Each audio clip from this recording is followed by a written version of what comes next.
मुंबईतील चेंबूर परिसरात मुसळधार पावसामुळे घडलेल्या दुर्दैवी दुर्घटनेने संपूर्ण शहर हादरले। शाळेच्या बसवर अचानक मोठं पिंपळाचं झाड कोसळल्याने एका 11 वर्षीय विद्यार्थ्याचा दुर्दैवी मृत्यू झाला। मृत विद्यार्थ्याचा मृतदेह आता पालिकेच्या राजावाडी रुग्णालयात शवविच्छेदनासाठी नेण्यात आलाय। या दुर्घटनेत अनेक विद्यार्थी जखमी झाले असून त्यांच्यावर उपचार सुरू आहेत। पाहुयात या संदर्भातील हा सविस्तर रिपोर्ट। मुंबईतील चेंबूरच्या रोड क्रमांक 11 परिसरात दुपारच्या सुमारास ही दुर्घटना घडली। मुसळधार पावसामुळे रस्त्यालगतचे मोठे पिंपळाचे झाड अचानक शाळेच्या बसवर कोसळले। दुर्घटनेनंतर परिसरात एकच गोंधळ उडाला। बसमध्ये अडकलेल्या विद्यार्थ्यांना स्थानिक नागरिक, अग्निशमन दल, पोलीस आणि आपत्कालीन यंत्रणांनी तातडीने बाहेर काढले। जखमी विद्यार्थ्यांना त्वरित रुग्णालयात दाखल करण्यात आले। मात्र या दुर्घटनेत एका 11 वर्षीय विद्यार्थ्याचा दुर्दैवी मृत्यू झाला।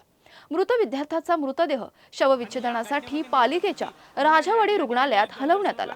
या घटनेनंतर परिसरात मोठ्या प्रमाणात पोलीस बंदोबस्त तैनात करण्यात आला असून झाड कोसळण्यामागील कारणांचा तपास सुरू आहे। मुसळधार पावसामुळे ही दुर्घटना घडल्याची प्राथमिक माहिती समोर आली।